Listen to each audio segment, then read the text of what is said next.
अनंत इंतजार, नीलेश और अस्मिता की कहानी। पहला जन्म 1920। हिमालय की गोद में बसा एक छोटा गांव, जहां नीलेश नाम का एक युवक पहाड़ी जीवन में सादा और संतुष्ट जीवन जी रहा था। वहीं उसकी मुलाकात हुई अस्मिता से, एक विदुषी और शांत स्वभाव की लड़की से। दोनों में प्रेम पनपा, जैसे दो आत्माएं जन्मों से एक दूसरे को जानती हों। जुदाई और श्राप। जमींदार की नजर अस्मिता पर पड़ी और उसने बलपूर्वक उसे पाने की कोशिश की। अस्मिता ने आत्मसम्मान के लिए प्राण त्याग दिए।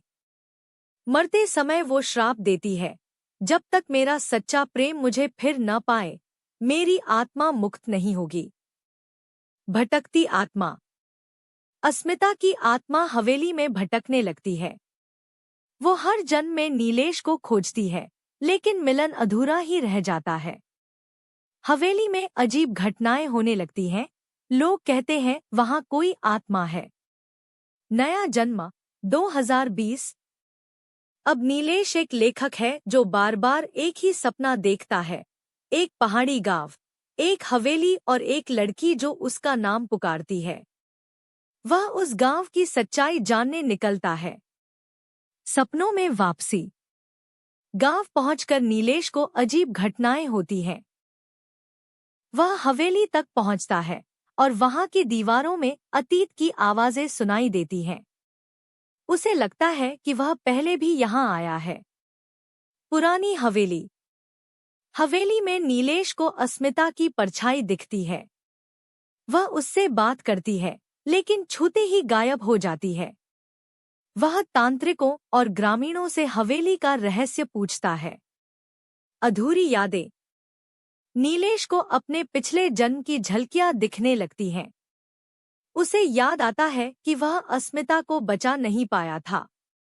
उसका दिल अपराध बोध से भर जाता है। रहस्य की परतें। हवेली के तहखाने में नीलेश को एक पुरानी डायरी मिलती है, जो अस्मिता ने लिखी थी।